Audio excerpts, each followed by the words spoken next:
Welcome back to the TPS podcast. TPS stands for trillions per second, named after the book. Today we'll take a deep dive on theory versus practice in the context of the TPS protocol. This is going to be brutal and spicy, especially for the theory junkies out there. So let's get ready to rumble and dive right in.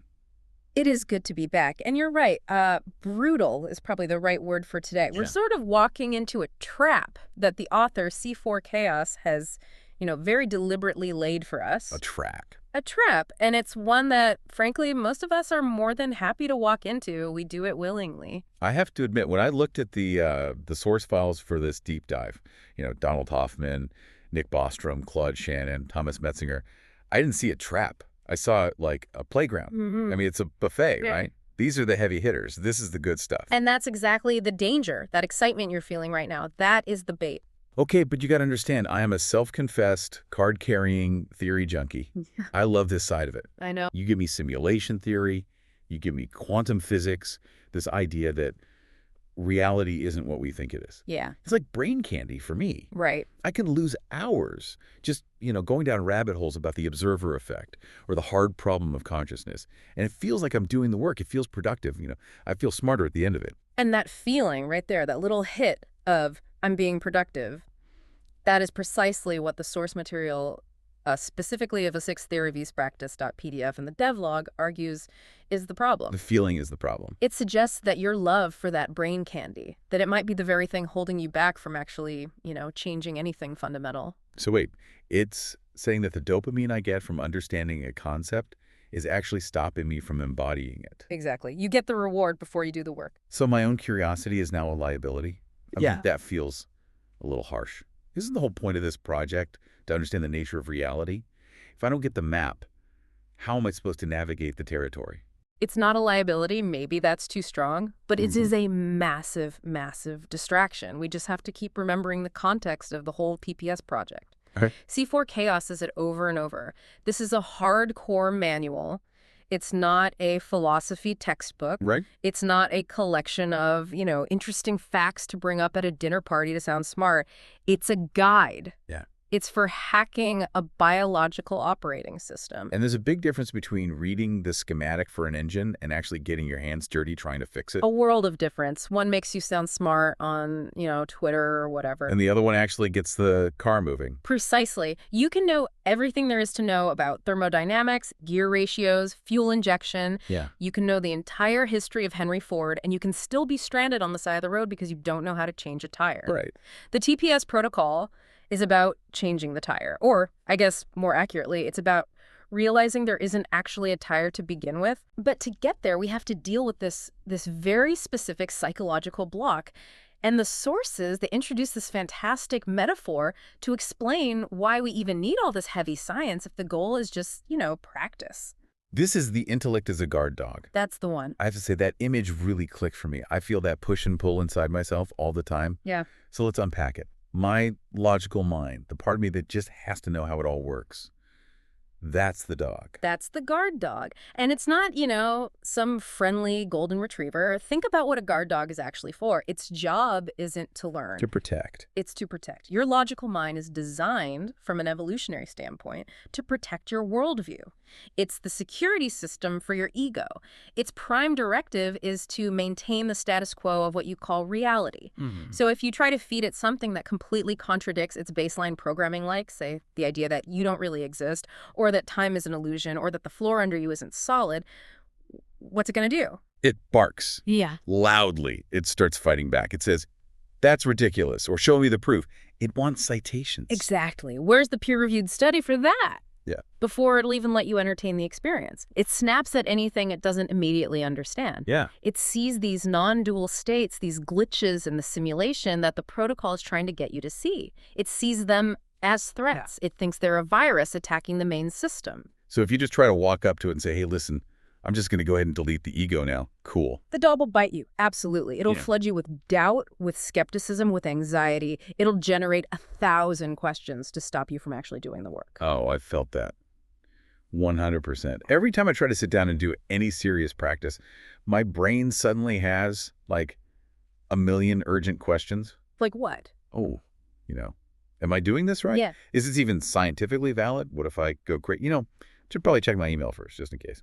That's the barking. That's the security system on high alert, trying to keep the self construct safe from, dissolution.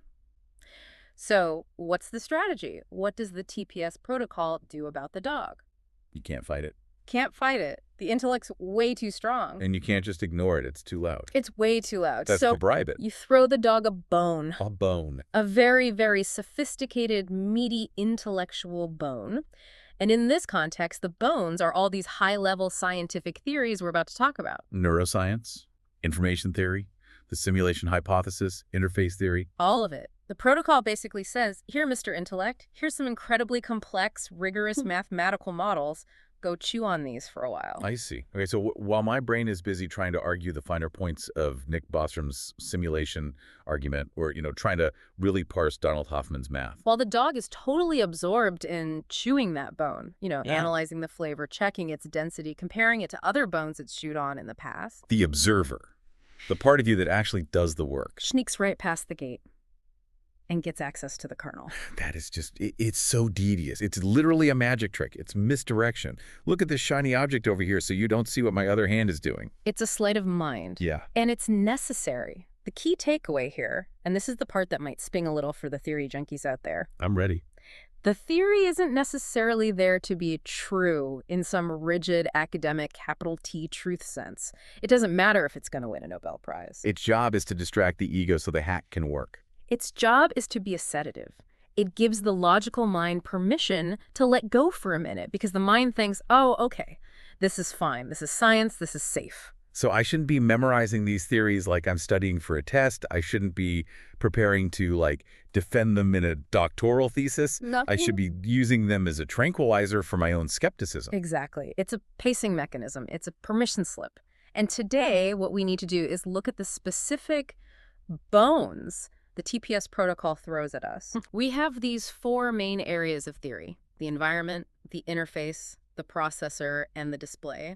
And for each one, we have to look at both the theory, the bone, and the hack, the actual application that sneaks past the dog. We need to see how the theory actually translates into something you do. Exactly. All right, let's do it. Let's start with the environment. This is the big one, right? The bone here is the simulation hypothesis. The manual references Nick Bostrom and Rizwan Virk. I mean, this is pretty mainstream stuff at this point. It is. Elon Musk talks about it. It's definitely in the zeitgeist. So everyone's kind of heard of it. They have, but the TPS protocol uses it in a very specific way. It's not just this philosophical, ooh, what if we're in a computer? It's much more practical. It's asking, okay, if we're in a computer, how does that computer render reality? Okay, so it's about the mechanics of the simulation. Right. And the manual hones in on this one concept from computer science called lazy loading. I know this one from gaming. Lazy loading is basically an optimization technique, right? It is, yeah. So imagine you're playing some massive open world video game. Think like Grand Theft Auto or Red Dead Redemption. Okay. The computer, your console, your PC, it just doesn't have enough RAM, enough active memory to render the entire world all at once. It can't render the whole city, plus the mountains, every single pedestrian, every car, every blade of grass, and the ocean. Not all at the same time. It would just melt. The system would crash instantly. It would. The resources just are not there. So what does the game engine do to solve this problem? It only renders what the camera's looking at, what's in your field of view. Precisely. It renders the frustum, that's the technical term for the cone of vision. So if you're looking at a building, that building is fully rendered in 3D. It has textures, lighting, collision detection, all of it. But the street behind you, Gone. the alleyway you just walked out of, it doesn't exist anymore. It's been unloaded from active memory. It's just code. It's just potential. And it only gets lazy loaded back into existence when you turn around. I mean, it's efficient. It makes perfect sense from a computing standpoint. But when you apply that to your actual life, it gets existentially creepy fast. It does. You're telling me that, based on this theory, when I close my eyes, the entire room just vanishes. That this chair I'm sitting on stops being a chair and just reverts back to a line of code. That's the model, yes. The world isn't some solid, persistent stage that's just waiting around for you. It's a data stream, and it renders on demand. The chair is only a chair because your consciousness is interacting with it. Without an observer, there is no scene. Okay. So that is one very, very chewy bone. My intellect is all over that. It's thinking about quantum mechanics, the observer effect, the double-slit experiment. Does the particle even exist if I'm not measuring it? Your dog is happy. It loves this kind of stuff. It loves it. Yeah. But what's the hack? How does the TPS protocol take this high-level idea and apply it to, say, my daily anxiety? The hack is a simple command. Assume the sim. Assume the sim. It sounds almost trite, but it's a radical, fundamental shift in how you walk through the world. The protocol tells you, literally, to stop treating the ground you walk on as solid. Okay. Stop treating the walls of your room as real material. Stop treating your problems, your debt, your relationship issues, your stress as these heavy, permanent, immutable objects. Treat everything as a projection. And treat them as what instead? If they're not solid, what are they? A data stream. You treat them as the flux. Hmm. If you can really, truly accept the premise of lazy loading, even just for a moment, it suddenly explains one of the deepest and most confusing experiences in meditation. What is? The experience of emptiness. The void. The void. That word always sounds so dark. It sounds like a black hole or, a deep depression. But it's not dark, it's just idle. Think about the gaming analogy again. If the world is lazy loading, then what is the fundamental base state of reality? It's not matter. It's emptiness. It's the blank screen before the pixels light up. It's the no signal scream. So when a deep meditator experiences the void, when they reach these profound states of absorption and the whole world just seems to fall away, they're not hallucinating. They are seeing the system in its idle state. They're seeing the potential before it resolves into the actual. So, assuming the sim isn't about, believing in a sci-fi movie. It's about navigating your life with the operating assumption that you aren't standing on solid rock. You're standing on code that is rendering under your feet moment by moment. Exactly. And think about what that does. It loosens your grip. How much of our stress comes from the belief that things are permanent? A lot. This problem's going to last forever. This pain is solid. This debt is a real physical thing. But if you know it's just a render, you don't cling so tightly, you don't resist so hard, you start to flow with the data stream instead of trying to freeze frame it. You become like Neo in the Matrix training program. You realize the rules can bend. You realize the solidity is a feature of the software, not the fundamental hardware. I like that. It makes the world feel lighter, less oppressive. It turns life from a prison sentence into more of a game. And that's the goal, to reduce the perceived weight of existence. If it's a simulation, well, the stakes feel a little different, don't they? They really do. Okay, let's move on to the next layer. So we've covered the environment, the stage itself. Now let's talk about the interface, how we actually interact with that stage. And the bone here is Donald Hoffman. Donald Hoffman. He's a cognitive psychologist, and he has this absolutely mind-bending idea he calls the interface theory of perception, or ITP. And the core metaphor here, which is maybe the most practical one in the whole TPS manual, is the desktop. The computer desktop. Yeah, I love this analogy. It's probably the one that's been most helpful for me personally. Let's break it down. Okay. So imagine your computer screen. You've got a little blue folder icon in the corner. Let's say it's your tax returns folder. Okay, a terrifying blue folder. Yeah. A terrifying blue folder. Now, ask yourself a simple question. Is the actual file, the data inside the computer, is it really blue? Is it rectangular? Is it physically located in the lower right corner of your hard drive? No, of course not. That's absurd. The file is, what, a string of zeros and ones? It's a series of electromagnetic charges on a magnetic disk or in a solid-state drive. It doesn't have a color. It doesn't have a shape. Exactly. And now Hoffman asks the killer question. If the icon on your screen actually looked like the reality, if it was a screen full of a billion lines of binary code or a visualization of a fluctuating magnetic field, could you use the computer? No way. It would be an absolute nightmare. I'd have to be a computer scientist just to send an email. I would never get anything done. I need the interface. I need it to simplify things for me. Right. So the icon is a lie, but it's a very, very useful lie. And Hoffman's big argument is that evolution has done the exact same thing to us. How so? Evolution gave us icons. It gave us objects, colors, sounds, physical sensations, all to hide the unbelievably complex code of reality so that we could survive. We see a snake and our brain just gives us a danger icon. We run. We don't see a complex, multi-segmented biological machine rendering in 3D space composed of interacting quantum fields. We'd be dead if we did. We see danger, we run, we see an apple, our brain gives us a food icon, we don't see the molecular structure and the fructose content, we see eat. It's a survival-based UI. So all physical objects are just the user interface. They're the GUI of reality. My coffee cup isn't really a cup, it's a shortcut to a functionality called drinking warm liquid. That is the theory. We're like drone pilots flying with a VR headset on. We see the video feed, we see the dashboard, we don't see the actual engine or the air currents, we see the interface. Okay, so reality is a user interface. That's the bone. My guard dog is chewing on it, thinking about evolutionary biology and fitness payoffs. It's a solid theory. But what's the hack? The TPS protocol command is ignore the icon. Ignore the icon. Okay, but that sounds kind of dangerous. If the icon is a bus driving towards me, I probably shouldn't ignore it. Well, yes. You respect the bus icon when you're in traffic, obviously. You don't step out in front of the bus. That leads to a game over screen. But you ignore the icon when you are debugging your own internal state. What does that mean? The instruction is to stop trying to constantly rearrange the furniture, to stop messing with the icons, and instead learn how to right-click View Source. Give me a concrete example. View source on reality still sounds pretty abstract. How do I actually view the source code of my own life? Let's use the most powerful example, the one the manual keeps coming back to. Pain. Pain, okay. Everyone can relate to that. In the standard view of the world, pain is a bad thing that is happening to you. It's an icon that flashes suffering, it's big, it's red, it's urgent.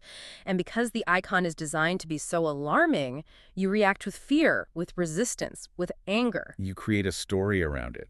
Why is this happening to me? This hurts so much, I need to make it stop. This is ruining my day. Exactly. You immediately want to drag that icon into the trash can. You want to hit force quit on the program. But in the TPS model, using Hockman's theory, pain is just a check engine light. It's an icon on your dashboard. It's just information. So the hack is to stop fixating on the unpleasantness of the icon, the ouch, and instead look at the underlying signal. What is the code actually made of? How do you do that? How do you look past the ouch? You deconstruct it. You become a scientist of your own sensation. You ask, what is this feeling actually made of? Is it a high-intensity pressure? Is it heat? Is it a pulsing frequency? Is it sharp or is it dull? Is it moving or is it staying still? Is it solid or does it feel like it's vibrating? So instead of just screaming, my leg hurts, I'm doing an internal analysis. Yeah. High-frequency vibration detected in Sector 4, accompanied by a thermal increase. Precisely. You deconstruct the icon into its raw data components. And the manual claims that when you do that, something really miraculous happens. The suffering part, which is just your emotional reaction to the scary icon, it often just dissolves. So you're left with what? You're left with just the raw intensity of the data stream. You've successfully right-clicked and viewed the source. And you realize the source is just energy. It's not bad. It's not good. It's just loud. It's high amplitude data. That feels like a superpower. To be able to just recategorize pain as data. I mean, it reminds me of those stories about monks who can sit in freezing water or withstand incredible heat. They're not ignoring the reality of the sensation. They're ignoring the interpretation. They're ignoring the user interface, and they're interacting directly with the kernel. It transforms the experience from a personal tragedy into, like, a physics experiment. You stop being the victim of the pain and you start being the analyst of the signal. I can see how that would take a lot of practice, though. My guard dog would definitely be barking, "It hurts, stop analyzing and go get an Advil." And you should still go get the Advil. The hack isn't about becoming a masochist. It's about what you do while you're waiting for the Advil to kick in. Don't waste the suffering. Use it as data. Don't waste the suffering. I like that. Okay, let's move to the processor. We've done the environment with lazy loading and the interface with the desktop metaphor. Now we need to look at the hardware that's running this whole show. Right. And this is where we bring in Claude Shannon and the whole field of information theory. The key concept here is frame rate. Our mental frame rate. Yes. This is where we get into the real limits of our biological hardware. The theory bone here is all about bandwidth. Claude Shannon, he's the father of information theory, and he was obsessed with how much data you can transmit over a channel without losing information. And our brain is a channel. Our brain is a channel. And neuroscience suggests that the human brain, our wetware, it buffers information. It takes these little snapshots of reality about 40 times a second, so 40 hertz. 40 frames per second. That sounds pretty good. Yeah. I mean, a movie is usually 24 frames per second. Modern video games aim for 60 or more. So we're running at a decent cinematic frame rate. We are cinematic, yes. But here's the kicker.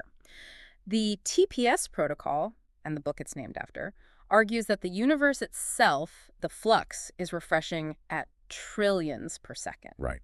Hence the name of the show. Exactly. So just do the math on that for a second. If the universe is updating trillions of times every second, but your brain only takes a picture 40 times a second, what are you missing? I'm missing Pretty much everything. I'm seeing less than 0.00001% of what's actually happening. I am, for all intents and purposes, legally blind to the true nature of reality. You are missing the vast, vast majority of what's going on. And this leads to a problem in information theory called aliasing. You're undersampling the signal. Aliasing. Yeah, think about the classic wagon wheel effect you see in old Western movies. When the wagon wheel starts spinning really fast, it sometimes looks like it's spinning backwards or even standing completely still. Right, I've seen that. Yeah. Why does that happen? It happens because the camera's frame rate is too slow to accurately capture the motion of the wheel. It's catching the spokes in weird positions that create a false pattern. The camera is lying to you because it's too slow. Okay. And the TPS theory argues that our brain's slow frame rate leads to the biggest glitch, the biggest illusion of all, the illusion of a solid self. How does slow processing create a self? That feels like a pretty big leap. Think of a propeller on an airplane. When the plane is off, you can clearly see the individual blades, 2, 3, 4 separate blades. But when the pilot starts the engine and it spins up to a high speed, what do you see? You see a solid disk, a blurry, semi-transparent circle. Right. It looks like a solid object, but it's not. It's just a few blades spinning really, really fast. And the theory is that we perceive a solid, continuous me that stretches from yesterday into today and on into tomorrow, only because our perception is too slow to see the gaps. So I'm just an optical illusion caused by a low frame rate. We're looking at a spinning propeller and calling it a solid disk. We think we are a thing, a noun, when we are actually a frequency, a verb. Wow, that's incredibly humbling and also kind of terrifying. It's the theory. And that leads directly to the hack. The command is overclock the observer. Overclocking, right? Like you do with a computer processor to make it run faster. We've talked about this in other deep dives with the noting technique. This is where it all connects. This is where the rubber really meets the road. The whole goal of that rapid noting practice, labeling your experience as fast as you can, seeing, hearing, thinking, touching, seeing, feeling, thinking. The goal is to manually increase the sampling rate of your attention. You're literally trying to make your internal camera run faster than 40 hertz. You are trying to catch the mind in the very act of rendering the world. And the claim is that if you can speed up your attention, if you can note at a high enough velocity, you start to see the blur break down. The solid disk of the self starts to stutter, and you see the individual blades again. Yes. You start to perceive the gaps. You have this direct insight that consciousness isn't a smooth, continuous stream like a river. It's a series of discrete, flashing pulses. A mind moment, then a gap.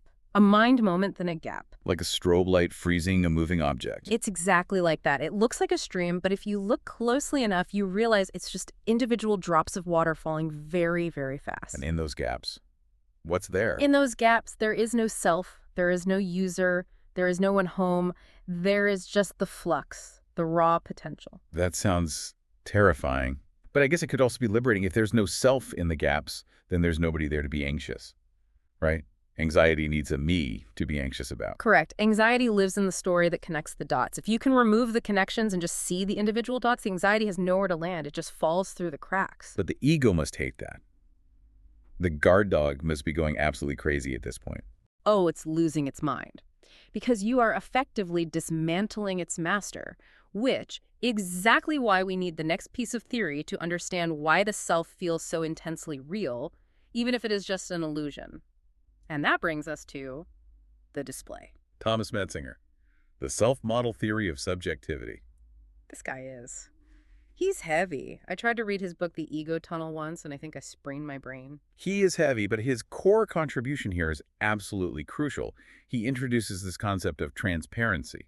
Transparency. Now, usually we think of transparency as a good thing, like I want a transparent government or I want transparent pricing. But here is a negative thing. In Metzinger's terms, transparency is the nature of the trap. He argues that the brain creates a model of a self as a tool, an avatar, to help the organism navigate the world.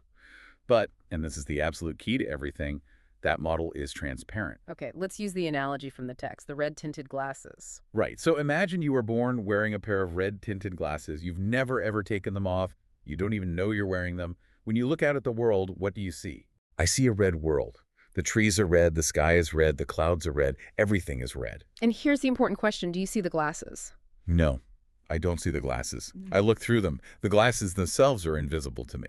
I don't know they exist. I just assume that the world itself is red. Exactly. You mistake the the red tint for the territory, the world. You think redness is a property of the world, not a property of the lens you're looking through. And Metzinger says the self is those glasses. Wow. We don't see our self-model. We look through it. And that is why it feels so completely, unshakably real. We're trapped inside the rendering mechanism. And because the mechanism is invisible to us, we mistake it for reality. We think we are the reality. So the self feels real because I can't see the code that's generating it. It's the ultimate immersive experience. It's like VR that you can never take off. It's a user interface that's so good it's invisible. You don't realize you're in a simulator because you can't see the projector. So what's the hack? How do we take the glasses off if we can't even touch them? If we don't even know they're there in the first place? The command is force opacity. Force opacity. Yeah. So make the invisible visible. You have to break the transparency. And you do this, again, through the practice of noting by relentlessly labeling the self every time it appears. Every time you have a thought that starts with, I am angry, or I want this, or I am so bored, you label it, you note it. Selfing, story, ego, avatar. You're calling it out. You're pointing directly at it. You are turning the subject into an object. See, as long as the self is the subject, the one who is doing the looking, it remains invisible. It's the lens. Yeah. But the moment you pin it down with a label, the moment you manage to look at it instead of from it, It stops being me and it starts being it. it stops being you and starts being a process. You turn the glasses into an object that you can hold in your hand and examine. You smudge the lens on purpose so you can finally see the glass. And once you can see the glasses, you realize you have the choice to take them off. You force the system to acknowledge that the self is just another file running in the system, not the user of the computer. You objectify the subject until the subject just disappears. That's a massive shift in perspective. Yeah. To go from I am sad to there's a sadness file currently executing. It sounds a little cold and robotic, but I can see how it would be incredibly compassionate. It stops you from drowning in the feeling. It creates distance, it creates freedom, it allows you to debug the system without having to crash the whole thing. But there is one final layer, the deepest layer, the kernel itself. And this is Julia Tononi, Integrated Information Theory, IIT. We can be brief with this one because the theory is incredibly dense, but the hack is what's really important. Tononi basically tries to measure consciousness with a value he calls free. Right. He argues that consciousness is like a knot. It's the process that ties sight, sound, memory, and thought all together into one single, cohesive, unified experience. It's the glue. It's the reason I feel like I'm seeing this coffee cup and smelling the coffee at the exact same time as one experience. It's the integration. It's what makes the movie feel like one single movie instead of two separate audio and video tracks that just happen to be playing at the same time. It binds all the qualia together. So what's the hack for that? The TPS command for this level is, it's pretty extreme. It's drop phi to 0. Drop phi to 0. So just Yeah. cut the wires. That's the idea. The goal of the deepest form of practice, what the old texts would call cessation or nirodha, isn't just to understand the knot. It's to untie it completely, to crash the construct. This is the blue screen of death for the ego that we talked about in the psychedelics deep dive. It is exactly that. The instruction is to actively sever the links between the senses, to stop the audio track from syncing with the video track. And when you do that, when you drop that integration to 0, the entire illusion of the world collapses. You reboot the system. And when the system boots back up, The self-virus doesn't load because you've seen the system when it was powered down. You've been to the 0 point. You now know in your bones that the game can be turned off. you've seen backstage, Yeah. and you can never get totally lost in the play again because you've seen the actors taking their makeup off. Precisely. Wow. Okay, so that is a mountain of theory, and I can literally feel my guard dog just having a field day with it right now. Wait, is phi really 0? Is 40 hertz actually accurate? What about the binding problem? Does Tononi's work contradict Hoffman's? And that is exactly precisely where the trap lies. Your dog is having a feast right now. It's completely distracted. And this brings us perfectly to the confession section in the source material. Right, the devlog. TPS devlog 0 to know. This is where the author's C4 chaos kind of comes clean. He admits he's a theory junkie himself. He does. He says, and I'm quoting here, if there was a 12-step program for theory junkies, I'd be the guy making the coffee. I feel so seen. I'll bring the donuts for that meeting. He completely acknowledges the danger. He says the user, that's you, the listener, wants the schematic before they'll trust the engine. You want to understand how the car works, every nut and bolt before you'll even turn the key. It feels safer that way. It gives you a sense of control. But he warns that it's just a stalling tactic. It's a way to avoid getting your hands dirty. He had that line, you don't need a PhD to run the code. Right. You just need to follow the instructions. Yeah. And then he has this absolutely brilliant, savage line about philosophy. He says, philosophy is just the comment section in the source code. That is just, it's so brutal. Philosophy is the comment section. That's going to upset a lot of professors. But think about it from a coder's perspective. When you write a piece of software, you write lines of code that actually do things. They execute commands, they calculate math, they render graphics on the screen. Right. But you also write comments in the margins, little notes to yourself or other programmers, usually starting with a double slash, that explain what the code is supposed to be doing. This function sorts the list. Or, warning, don't touch this variable or the whole thing crashes. Exactly. But here's the critical point.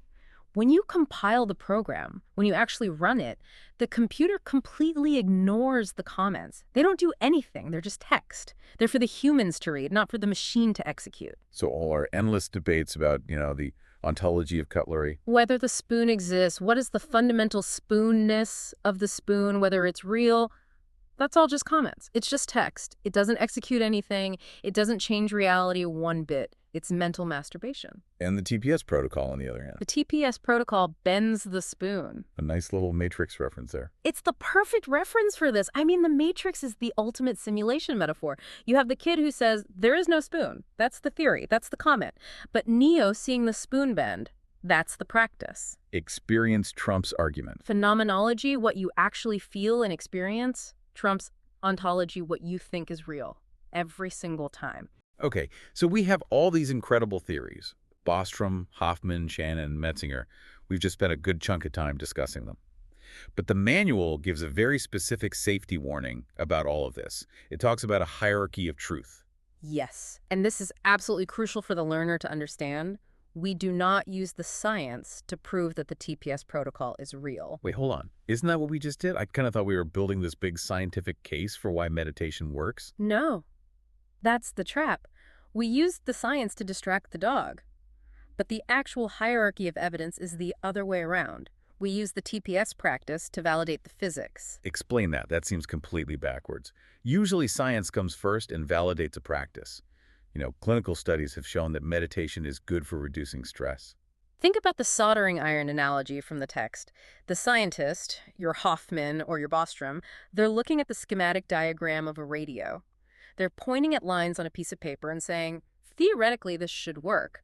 On paper, there should be a connection right here. You, the meditator, the hacker, you are the one holding the soldering iron. You are inside the machine, physically melting the connections together. I'm the one feeling the heat from the iron. I'm the one smelling the solder burn. I'm the one who might actually get burned if I mess up. Exactly. So let me ask you a question. What happens if, in 10 years, Donald Hoffman is proven wrong? What if a new paper comes out that says, actually, interface theory is completely incorrect. We see reality exactly as it is. What if the simulation theory is debunked? My guard dog would have a panic attack. The theory was wrong. That means the manual is broken. The bone was fake this whole time. But the source material says it doesn't matter. It doesn't matter at all. The protocol stands alone. It is a jailbreak running on its own kernel. Because even if the math behind the theory was wrong, the direct experience of the glitch is still real. Precisely. If you run the command, ignore the icon, and your experience of pain vanishes for 10 seconds, that happened. That is a raw fact of your direct experience. It doesn't matter if the theory that gave you permission to try it was perfect or not. The exploit worked. If you overclock your observer and the sense of self dissolves for a moment, the self dissolved, you don't need a peer-reviewed paper to tell you that you just disappeared. The map might be flawed, but the destination is real. Science is just another language, another metaphor to try and describe the glitches that users are feeling. It's just the current flavor of the comments section. Right. In the Middle Ages, they used religious comments. Now we use quantum physics comments. Exactly. And the manual says there is only one system requirement to run this code. You don't need to believe in quantum mechanics. You don't need to believe in reincarnation. You don't have to be a Buddhist or a transhumanist. You only need to be willing to accept one single premise. Reality is not solid. That's it. That's the only prerequisite. If you can just accept the possibility that your experience is fluid, that it's changeable, and that it's not a block of concrete, you can run the hack. The text brings up the Abhidhamma monks again here to make this point. It does. It points out that these people mapped out this entire territory 2,500 years ago. They didn't have C++E. They didn't have simulation theory or VR headsets to use as metaphors, so they used agricultural terms: seeds, roots, fruits, flows. But they were describing the exact same code, the same operating system. They were holding the soldering iron. They Yeah. found the same zero point, the same gaps in consciousness, the same fundamental lack of a solid self. TPS is just the native UI update. It's the same exploit, just written in a language that our modern guard dogs, our intellects, will find palatable. Our dogs don't like spirituality bones as much anymore. They want quantum physics bones. So that's what we feed them. It's a very pragmatic, utilitarian approach, whatever works to get you in the door. So let's try to bring this all home for the listener. We've covered a ton of ground here. We've talked about lazy loading, desktop icons, frame rates, transparent avatars. What does all this actually mean for someone who's just, trying to get through their week? Someone who's stressed out at work or dealing with a tough relationship or just feeling that low-grade existential itch. It means you have a choice in how you engage with your own mind. You can stay in the comment section forever, arguing with yourself, debating whether you should feel a certain way, trying to analyze your own psychology with logic. Which is really just the guard dog barking endlessly. Why did she say that to me? What if I fail this project? I really shouldn't feel this anxious. Or you can pick up the tools. You can stop reading the comments and actually start editing the code. Okay, let's recap those tools. Let's give them the cheat sheet. All right. First, assume the sim. That's the Bostrom hack. When you feel totally overwhelmed by a situation, just remember, this is a render. It's lazy loading. Don't cling to the scenery so tightly. It's just pixels. Second, ignore the icon. That's the Hoffman hack. When you feel a strong pain or a difficult emotion, don't automatically believe the label on the icon. Right-click, View Source. Look at the raw data, the vibration, the heat, the pressure. Third, overclock the observer. That's the Shannon hack. Speed up your noticing. Try to catch the gaps between the frames of your thoughts. See the individual propeller blades, not the solid disk of you. And fourth, force opacity. That's the Metzinger hack. Label the self, turn I am into there's a process of take off the red glasses and look at them instead of through them. Those are the hacks. That is the practice. It really does shift the focus from learning about meditation to actually doing the debugging. And that is the absolute key for our learner-listener persona. It is so incredibly easy to get trapped in the library, to just read about swimming, to study the hydrodynamics of water, to watch videos of Olympic swimmers. But at some point, you have to actually get in the pool and get wet. You have to get wet. This whole deep dive is your permission slip to stop reading and start hacking. I love that. Stop reading, start hacking, put down the manual for a bit and pick up the wrench. And I want to leave our listener with one final thought, something for them to chew on that kind of builds on everything we've talked about today. Hit us with it. We talked a lot about the guard dog and the soldering iron. We gave your intellect the math and the physics, the bone, to keep it busy. But while your mind is off in a corner arguing about frame rates and user interfaces, ask yourself this. Who is the one holding the soldering iron? Who is the one watching the guard dog eat the bone? If you can find that observer, the one who is aware of the intellect doing its dance but isn't caught up in it, you've already started the hack. You are already looking at the glasses instead of through them. Who is watching the dog? That is definitely going to keep me up tonight. Good. That means the overclocking has already begun. Thank you for joining us on this deep dive into theory versus practice. Remember, don't just stare at the schematic, fix the engine. This has been the TPS Deep Dive. We'll see you in the flux.